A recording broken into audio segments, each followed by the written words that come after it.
shadowed woods near Leicestershire, a creature of nightmare prowls. Black Annis, the dreaded blue-faced hag.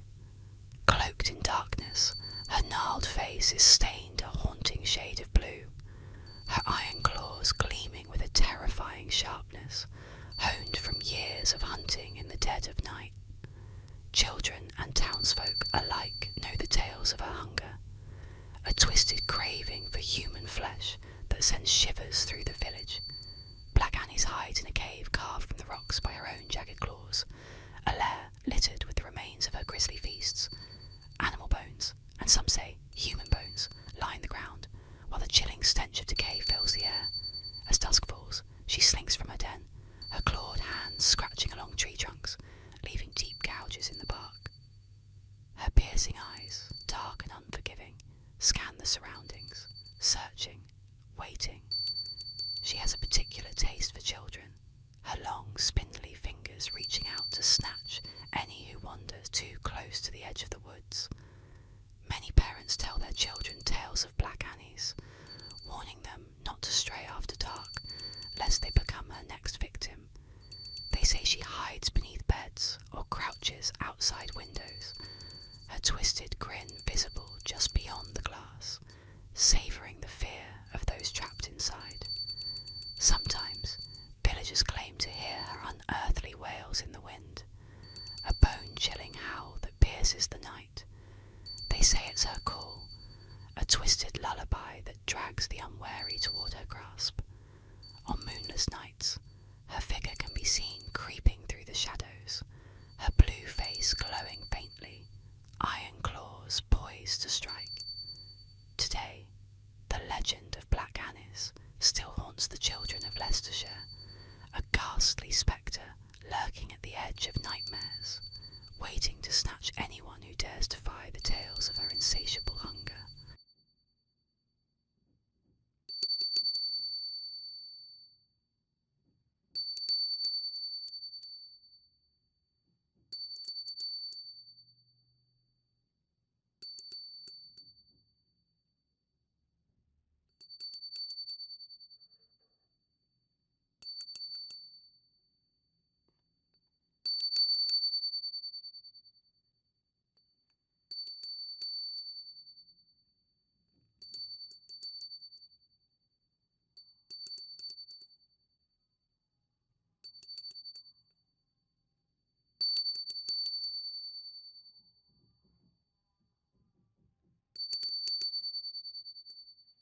In the heart of Iowa City's Oakland Cemetery stands a figure cloaked in darkness and mystery, the Black Angel, a towering bronze statue that looms over the grave of Teresa Feldwert.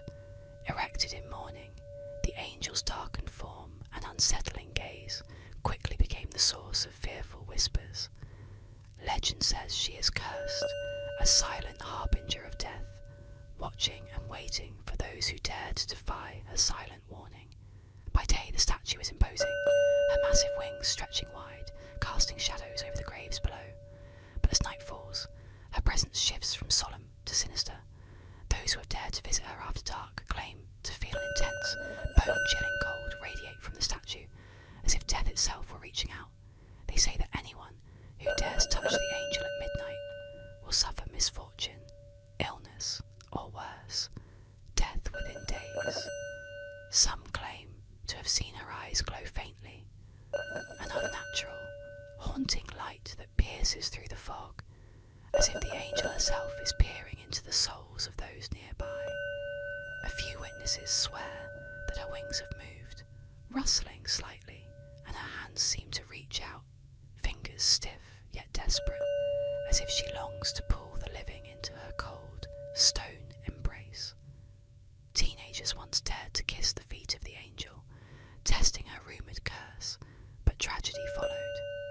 Accidents, inexplicable illnesses, and even untimely deaths plagued those who tried to defy her legend. Her presence, they say, is more than mere stone. It is a shadow of sorrow and vengeance, eternally bound to the cemetery.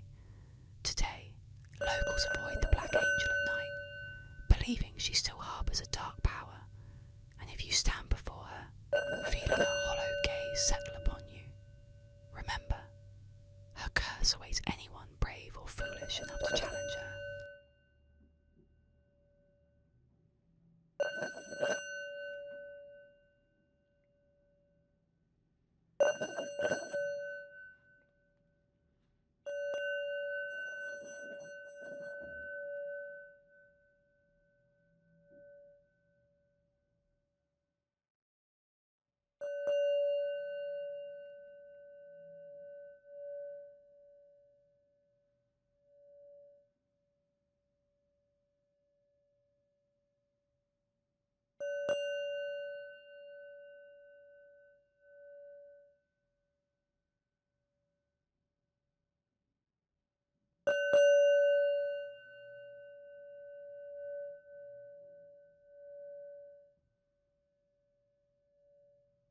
They say it happened on a calm, clear afternoon. An unsuspecting scuba diver plunging into the depths of a peaceful lake, unaware of the nightmare lurking above. As he drifted beneath the surface, an aerial water bomber, a monstrous helicopter carrying a massive bucket, descended over the lake, ready to scoop up gallons of water for the raging wildfire miles away. The diver never saw it coming. In a single moment, his tranquil underwater world turned into a chaotic torrent. The water bomber's bucket plunged down, capturing not only the lake's water, but also the diver, pulling him skyward with a force so brutal he was stripped of breath and bearings. He was yanked into the open air, disoriented, tangled within a swirling mass of water that blinded and suffocated. Some say his screams were drowned out by the chopper's roar. Carried for miles, helpless, he was finally dumped, along with the payload, over the inferno. Firefighters on the ground watched in horror as not just water, but a twisted figure fell from the sky, crashing onto the burning earth. A scuba diver in full gear, limbs contorted in a final futile attempt at escape. The myth has been debunked, dismissed as impossible, a dark tale born from the fevered imaginations of those looking for thrills. But those who fight fires in the wild will still glance up nervously when the bomber passes overhead, haunted by the thought of what might be lurking unseen in that churning mass of water, a fleeting echo of a nightmare that might just be real.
They call it Alexandria's Genesis, a mutation whispered about on dark corners of the internet, a genetic gift or perhaps a curse that transforms its carriers into something almost beyond human.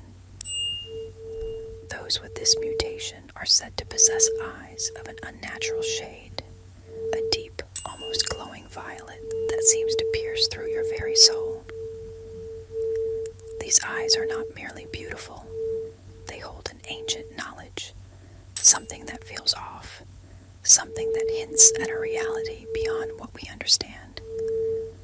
The carrier's skin is pale, almost shimmering, as if reflecting moonlight, and they lack the imperfections of humanity. No body hairs, no aging spots, nothing but flawless, smooth skin that remains untouched by time.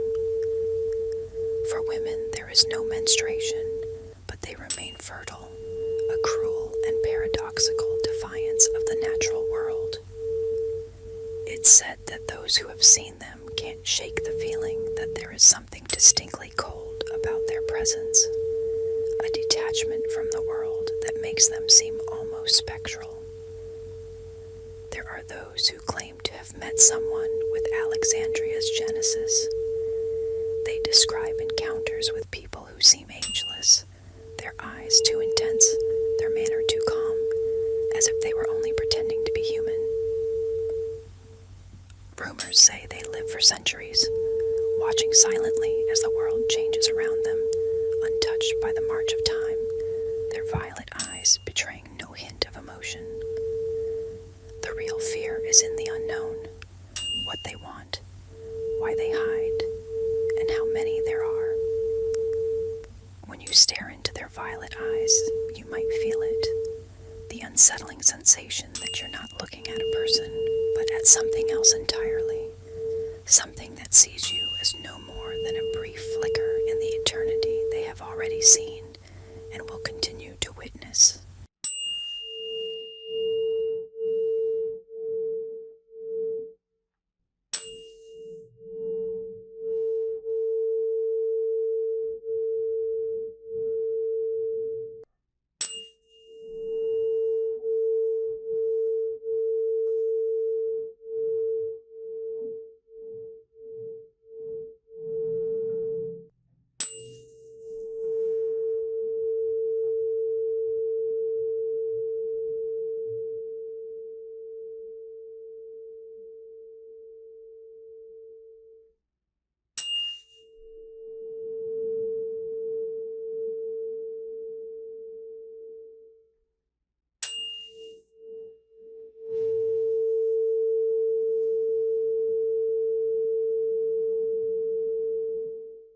In the mist-shrouded town of Cannon Beach, where the coastal fog blankets the landscape, locals share a chilling tale of the Bandage Man. They say he was once a logger, a man hardened by years of grueling labour, but fate twisted his life in a nightmarish direction when a brutal accident at the sawmill left him shredded, his body mangled by spinning blades, flesh torn and bones splintered. The legend tells of his agonising screams that echoed long after the sawdust settled, his body cloaked in blood-soaked bandages, clinging to life before death finally claimed him. Yet death did not bring him peace.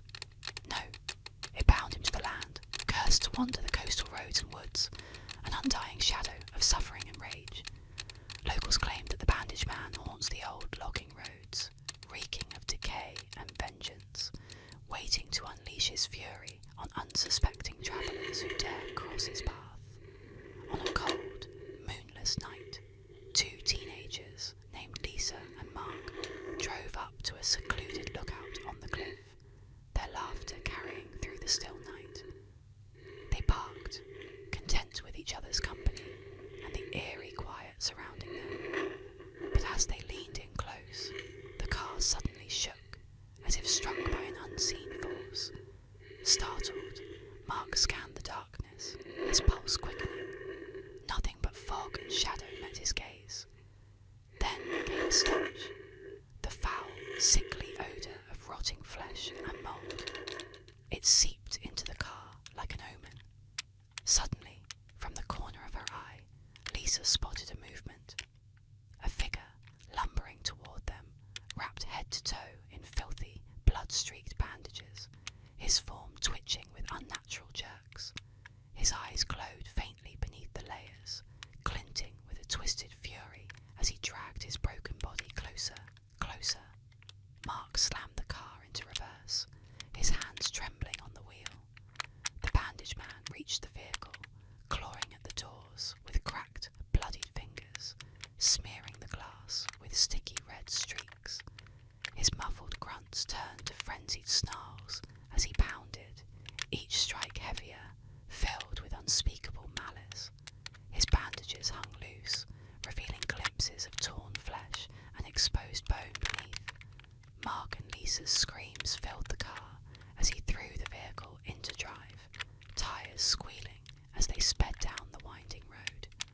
But the Bandage Man didn't relent. He clung to the bumper, his bandaged face pressed against the rear window, eyes locked with theirs, as if daring them to look away. His grip grew stronger, pulling himself up inch by inch, his bandages trailing behind like gruesome streamers.